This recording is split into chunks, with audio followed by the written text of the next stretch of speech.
always fascinating to watch her up here do all that stuff. I'm not that coordinated. I have trouble, driving a stick shift. So, we're at the end of June. Can you believe it? Can we just have our burning bowl? It kind of seems like it. It was this January. But as we move through this material, have you been looking at your stories? The stuff that happens throughout our day? Or maybe some of the talks or the reading that you've been doing with us has prompted or reminded you of some stories, kind of like mine did in the first week, of things that have happened in the past maybe that you're reckoning with today, or even maybe rumbling with some of those emotions. It certainly has brought it front and center for me, and I've been very fascinated at how fast my mind is to assign meaning. When something happens, it's instantaneous that I've got a story about what it means. Immediate, shockingly so. And being aware of this work, I've been able to pause in that and ask myself, is that really true? Hopefully before I've taken any action or opened my mouth, right? But it's been very fascinating to question, is it true from the perspective of curiosity, from the perspective of what is this emotion about that I'm making up this story around, and from the perspective of everyone's doing the best they can, including me, right? Including me. And of course, I'm talking about our book this month that we're finishing up, Brene Brown, #1 New York Times bestseller, and Rising Strong. Rising Strong is the work. And we're going to finish it up today with the last 3 chapters of the book. If you've been reading along with us, we'll complete those in the book study on Tuesday evening. And we're going to look at wrapping up the rumbling process. We've been talking about that for a couple of weeks now. And we're going to also look at her acronym braving. And then we're going to look at Act 3 of the story, the revolution. I want to start this morning with a letter. It says, Dear Pamela, I received your email regarding future event collaborations. I'm copying Cheryl, your boss, on this email as it pertains to both of you. I have some serious concerns about working with your organization. During our lunch in Miami, you told me that your bosses are stupid and only concerned about money. I'm not sure if this is an accurate representation of your organizational environment, or was merely an inappropriate expression of your frustration regarding your current work situation. Either way, I found these comments to be very unprofessional, especially coming from someone who was publicly representing such a well-respected organization. Secondly, I understand your desire to become a speaker. However, I was alarmed when you mentioned that you're considering telling your superiors that you were unable to find a suitable speaker in the hopes that they would invite you to speak. While I agree with your statement that credentials are not a prerequisite for being an effective speaker, I do hope you understand the credentialing requirements of lectures done for continuing education and training. Regardless of your talents, to position yourself as a mental health professional would have serious ethical implications on your organization. Again, I appreciate your recommendation to Cheryl. However, before I can commit to speaking on behalf of your organization, I'll need some clarification regarding the concerns outlined in this email. Wow. How would you like to get that in your inbox? That's from Brene, the woman who's been studying shame for 20 years, the one that's been doing all the research, that's written all the books. This was one of her face down in the arena moments. And it's a story that she told in the book. Obviously, the letter is in there. And what she did, she had spent days crafting this. It's well written, isn't it? It's right on. But when she's sharing it, she spent days writing it, and then she spent days polling her friends and asking them, is this good, right? Is this what I should do? Looking for some affirmation that she was doing the right thing, but wasn't getting it from her friends. They were kind of saying, I don't know about this. So what did she do? She went to her therapist, her trusted advisor, her safe space, and she read the letter. And the therapist, after she read the letter, asked her a very simple question. She said, how do you want Pamela to feel when she reads this, knowing that her superiors were copied? How do you want her to feel? In that moment, Brene had her meltdown and recognized she wanted Pamela to feel the shame and the pain and the hurt that Brene had felt when she received an email from Pamela privately telling her that she had mispronounced an author's name in one of her presentations. And it was such a hot button for Renee that she felt such shame around that she felt compelled to lash out at the author of the email. In a very much bigger way, right? She was kind of bringing the napalm because she was going to copy the boss as well. How do you want her to feel? How do you want her to feel? So this story shows us what a face-down moment can look like. And we can all go there. No matter the intellect, the study, the professional background, or anything that we have, we can all go there because the power of our emotions is such that it takes over. They take over. And Brene is very brave and vulnerable in revealing this in her book. She says that shame can't survive being spoken out loud. Shame can't survive being spoken out loud. And what she discovered in that moment of truth on her therapist's couch was realizing the truth of what really happened. After we've reckoned and rumbled with our story, when we see the truth of what really happened, when she finally got to that point in her story, that yeah, I wanted her to feel the shame too. For a shame researcher to come to that point, it had to be horribly painful for her. You can almost feel the impact of that even in her telling of it. But the shame cannot survive being spoken out loud, and so when she spoke that with her therapist is when it began to heal, and she's spoken it again in the book, of course, too. But when we realize the truth of it, it's so much harder to sit in that truth than it is to sit in being pissed off. If your reaction is anger, like Brene seems to be in her book, she's kind of feisty. And no, it's easier to be in our reaction. If our reaction is to get angry, it's easier to be angry than to feel the feelings. That's why we get angry, isn't it? They're practiced emotions that we have built as protection for ourselves all of our lives.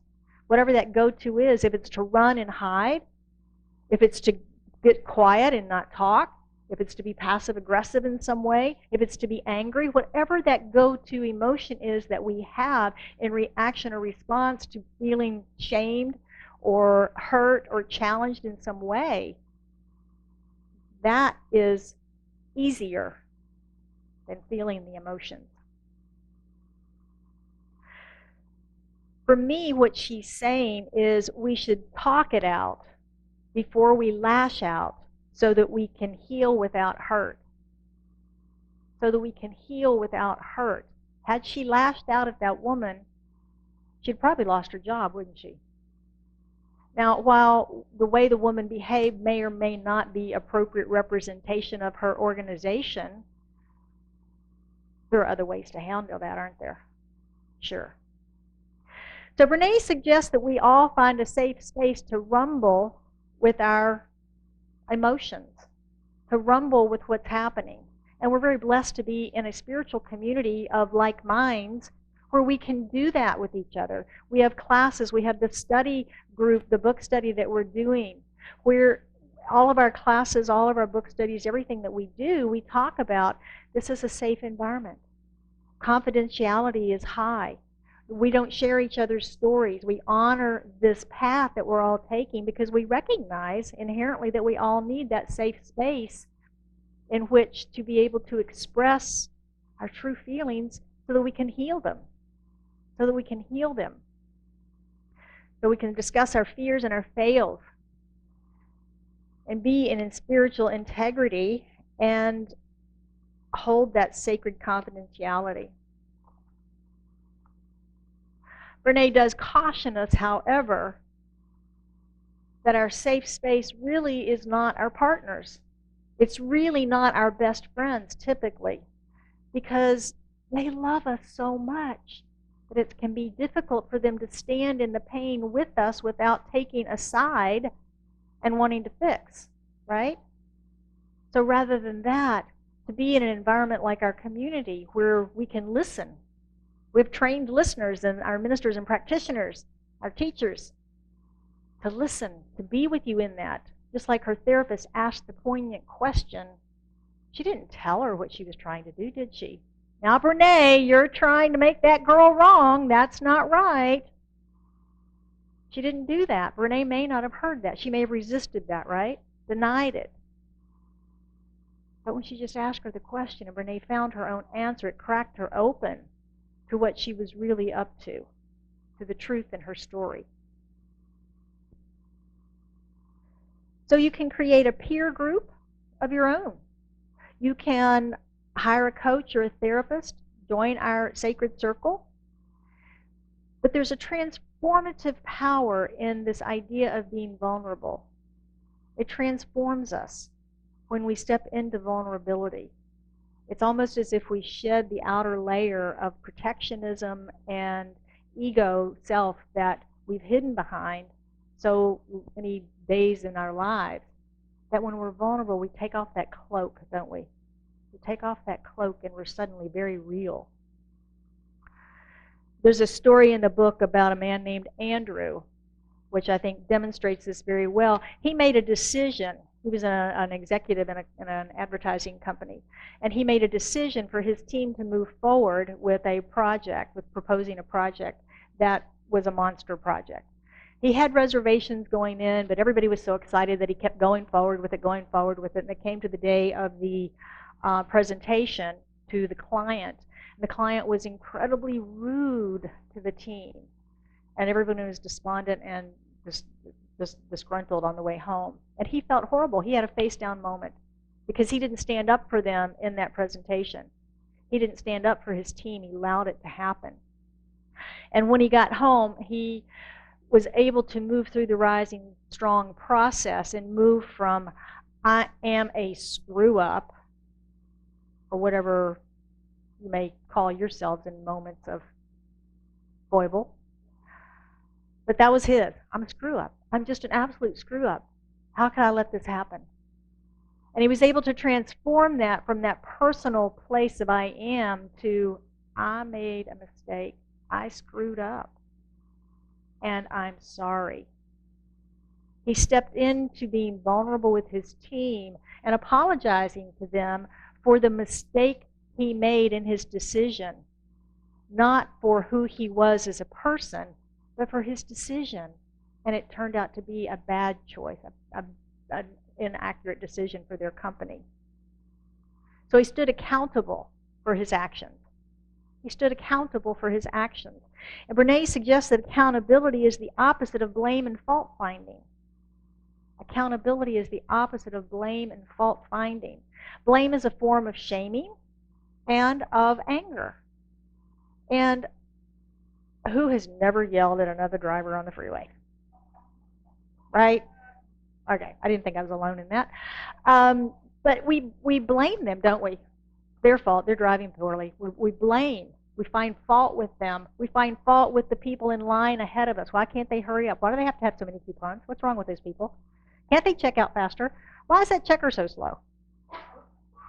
We find fault. We find blame all around us for our discomfort. And it's a form of that offloading of our discomfort, is to blame and to find fault. You know what? It can become a habit. It can become a habit of thinking, if we're not careful, that we automatically go to that because it's a quick fix for offloading our own discomfort. I'm running late, therefore this guy in front of me or this woman in front of me is causing me to be later.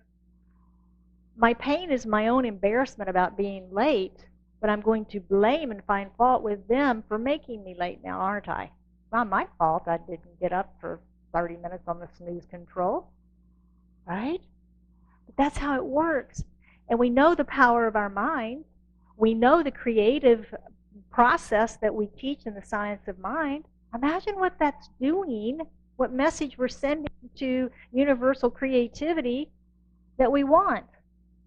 I want more to blame for. I like blaming people. That feels good. So we need to watch our thinking on that and break that habit of blaming and fault finding in others. So when we when we're living accountably for our lives, in accountability for our lives, we're accountable for our choices and our decisions. We're accountable for our choices and decisions. We live in alignment with our values. If you remember last year, we did a whole series on values, John DeMartini's book, The Values Factor. And it was really a wonderful exploration of what are my values? What are my values?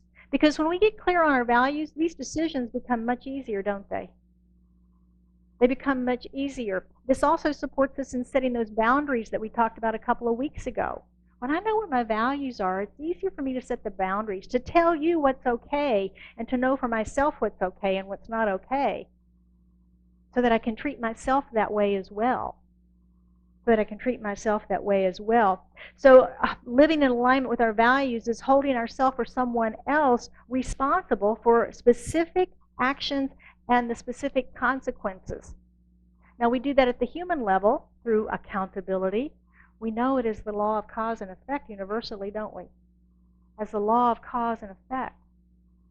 We're accountable for our decisions. And a lot of times we feel like we don't have a choice. I don't have any choices in this matter. I've got to do it. Ever felt that way? Yeah, I think we've all felt that way at some point or the other. But in reality, we do still have a choice. It's just that we're aware of the potential consequences, and we're not willing to step into those. The example I always give on that is we're driving down the road in a car with a crazy person, and we want to get out of the car, and they won't stop the car, right? We do have a choice. Open the door handle and jump out. Now, if you're doing 80 miles an hour, you may not like the consequences of that decision, but it's still a choice, isn't it? It's still an option for you, but you automatically rule that option out because I might die. But we always have a choice. We just may not like the consequence. We've talked a lot this month about Brené's tips for transformation. And she's got all the new words that we've learned, the reckoning and the rumble and offloading and all those different words. And she's come up with a 6-letter acronym that she calls BRAVing.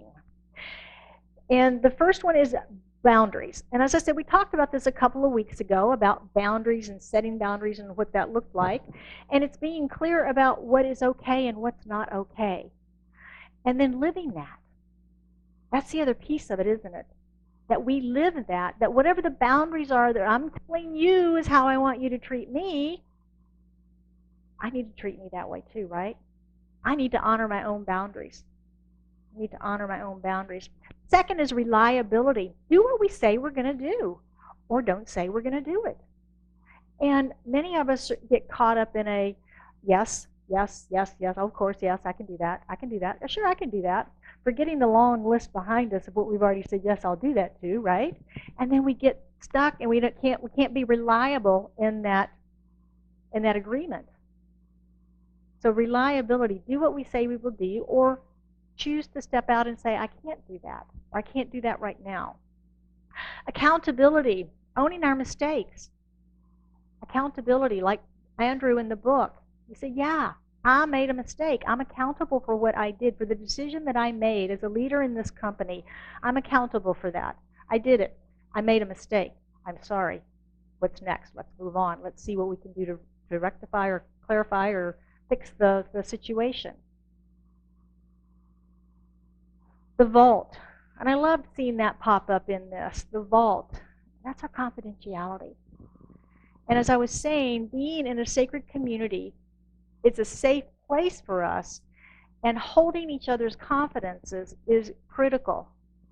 We've talked before how confidence can also be a challenge or a burden if it's something that someone's telling us that we really don't want the burden of holding that as a confidence. So be aware if someone's telling you something, maybe even ask them proactively, is this something I need to hold in confidence? Is this something I need to hold in confidence? It's funny, in the commercial real estate world, a lot of property owners will want to sell their property, but they don't want to let the whole world know. So they have what we call NDAs, non-disclosure agreements, that the two parties have to sign. And in those non-disclosure, I do find them fascinating because there's usually no teeth in them. If somebody does disclose, there's usually not a lot of teeth in them. But it's a formality and a gentleman's agreement, if you will, to not disclose the details of the listing or the transaction or the financing or whatever that might be. So not disclosing, it's an agreement that we have amongst ourselves, our practitioners and our ministers, on holding those confidences. And you within our study groups, our classes, etc. I'm really happy to see that. The next is integrity. Choose courage over comfort, right over fun, fast, or easy. I've always heard the other definition, too, of integrity is doing what's right even when no one's watching. This is very much that same thing. Courage over being comfortable. Choosing right over fast, fun, or easy. The next is non-judgment, and that's being open. Non-judgment of ourselves, being open to whatever's coming, taking it for what it is, assuming the best in people. And generosity, again, all doing our best, assume the good of all generously. It's easy to assume the bad, isn't it? They're up to something. I know they're up to something. But if we assume the good, yeah, they're up to something, all right. It's going to be so good, so good. Change your thinking and change the world.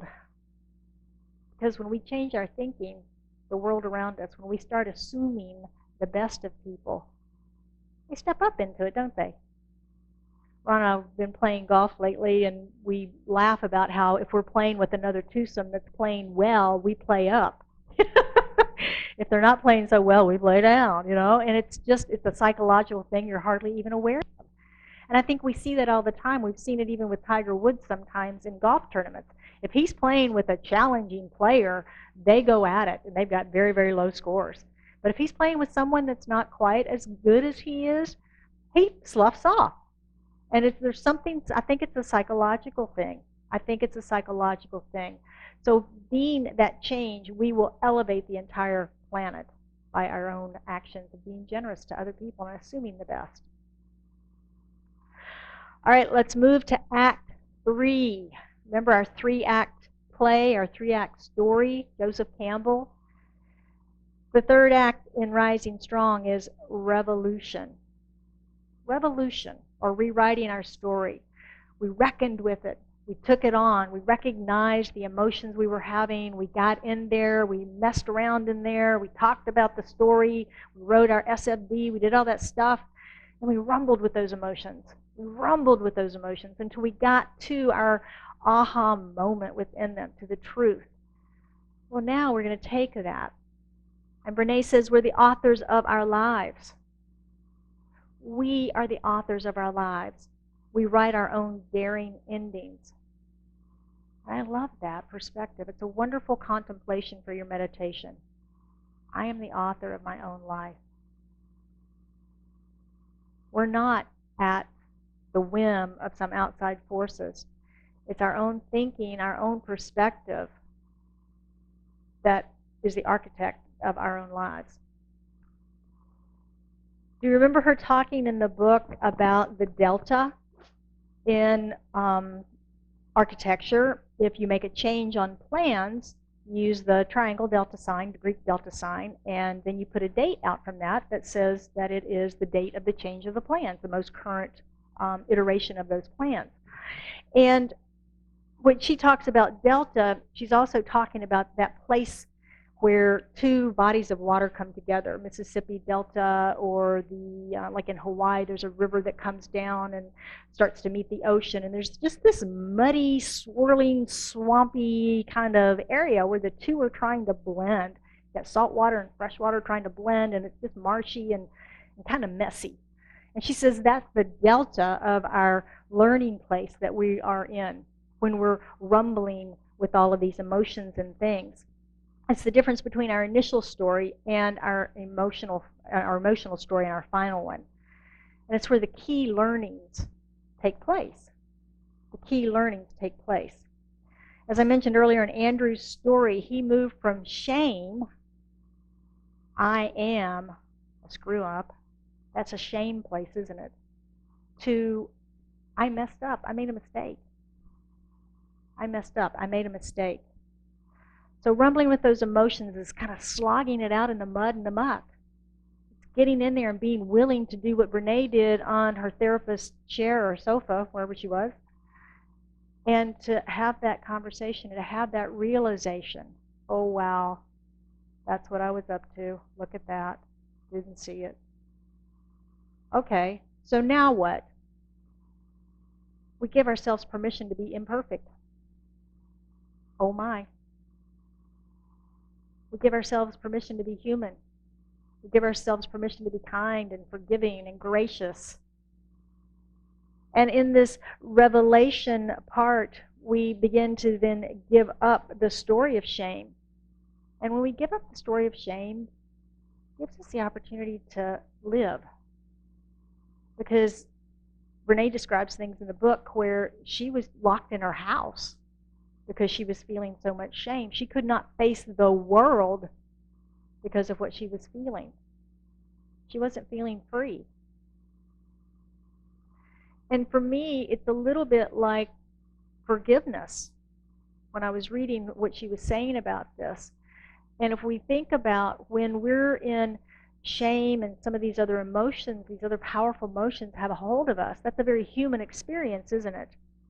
But at our soul's level, that place within us that knows, we're still whole, perfect, complete. There's just a disconnect in those values, if you will. So the forgiveness piece gets us back into alignment with our own wholeness, with our own true self. It gets us back into alignment with that.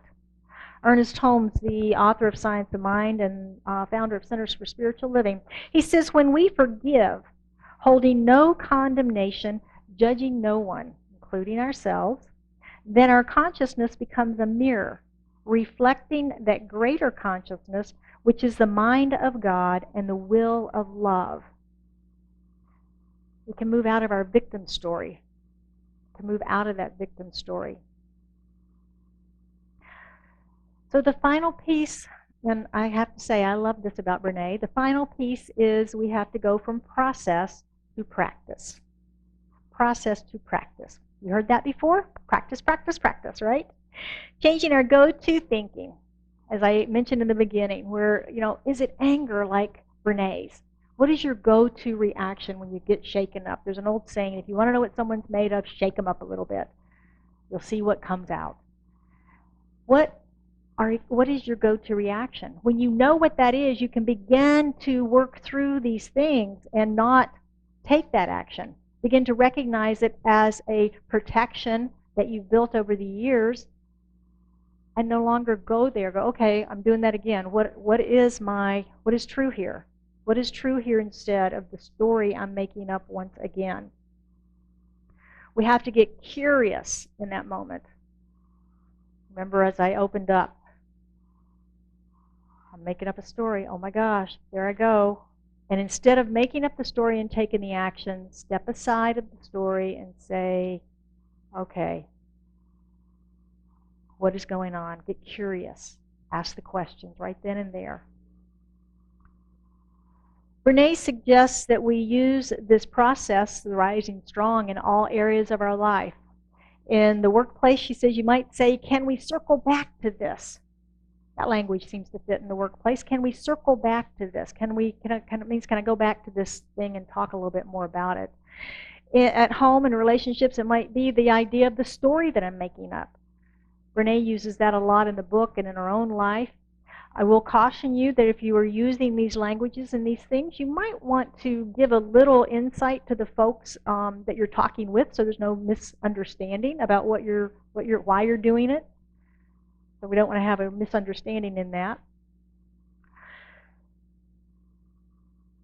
So how can we practice this rising strong process? It's been a long month. We've had 5 weeks of this work and 4 book studies. We're going to have one more on Tuesday. So we've gone pretty deep with this material. But would you agree it's rich material? Has it been helpful? Yeah. Let's look at the rising strong process. Got a lot of points up here. Joe, it's a good thing Joe's not here. He'd be fussing at me. The first is be aware and recognize our face down moment and the emotions associated with it. A lot of times when those face down moments happen, we just react, again, so fast that we don't pause to take that question. We don't pause to take that question. Noticing that instant story. Noticing how fast your mind works. I promise, it's fast. It's really, really fast. Number 2 is reckon with the story, your stormy first draft. What is the truth? Just write it down. Just get it out. How am I feeling?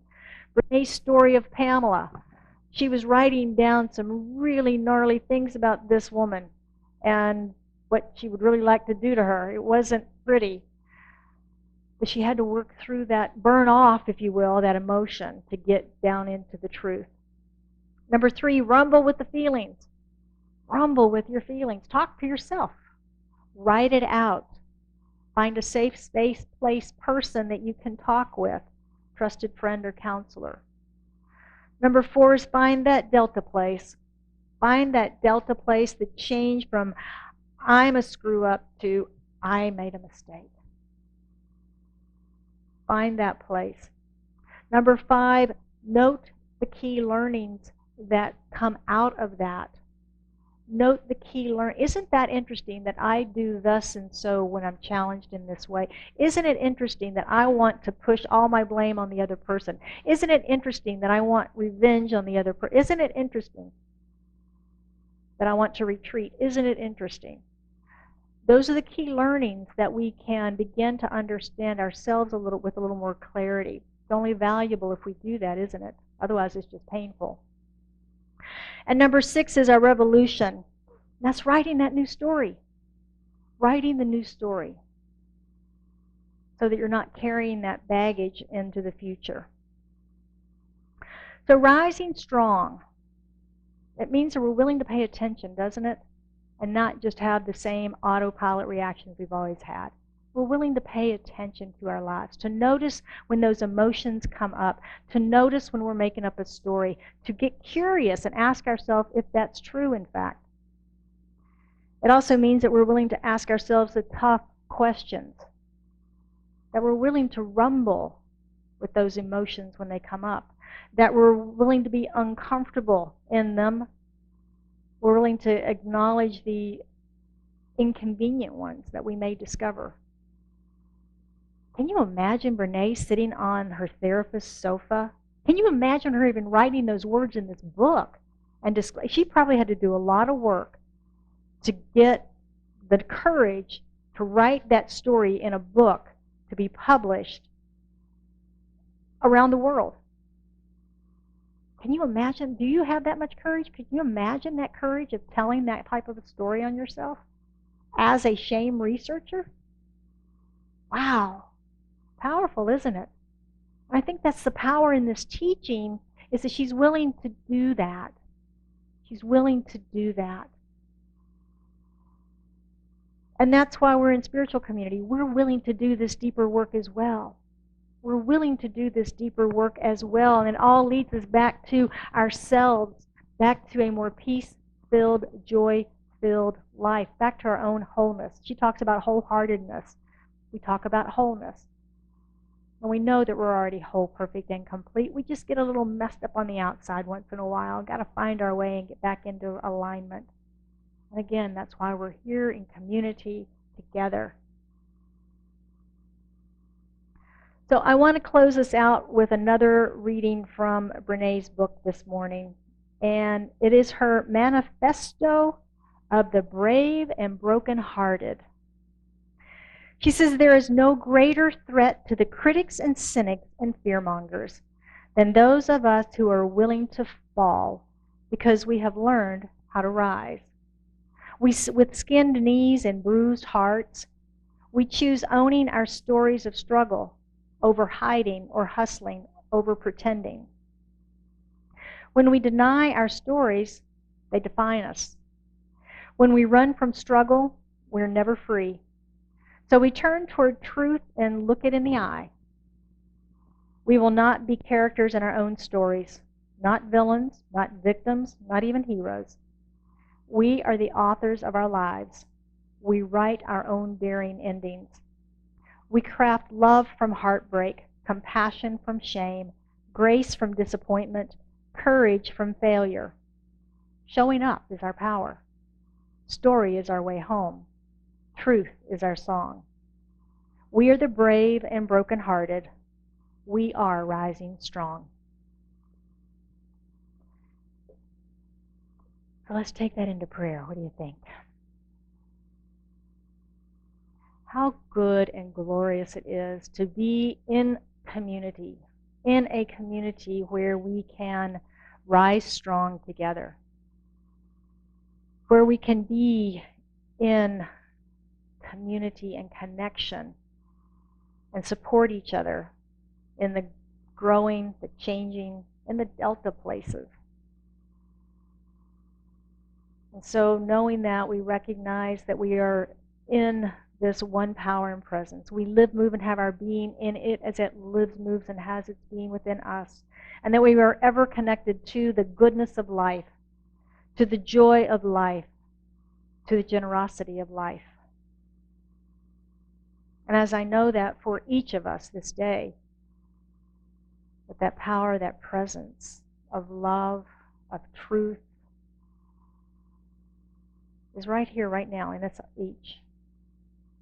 I speak my word, knowing that each of us is already whole, perfect, and complete in this manifestation of spirit that we are. No matter where the broken pieces may seem to be, no matter where we may feel a little damaged or bruised, we are still divine beings of light and love and spirit and expression. And how good it is to know that. How good it is to know that the universe always has us. It's always for us. And that is, as we can assume generously of others, our brothers and sisters on this planet, that changes and transforms who we are and how we receive. And so this morning, I know for anyone that has anything on their heart that they seek prayer around this day, whether it's a healing of some sort, mental, physical, or emotional, whether it is financial flow, whether it is career, business, relationship, or just that deeper walk with spirit, whatever that may be, I know that as we lift that into this consciousness of this prayer this morning, that the truth, the clarity, the healing is revealed. It is done. And so it is with a very grateful heart that I release this into the action of law, into the activity of mind, knowing that it is done, it is so. And we affirm this truth together by saying, and so it is.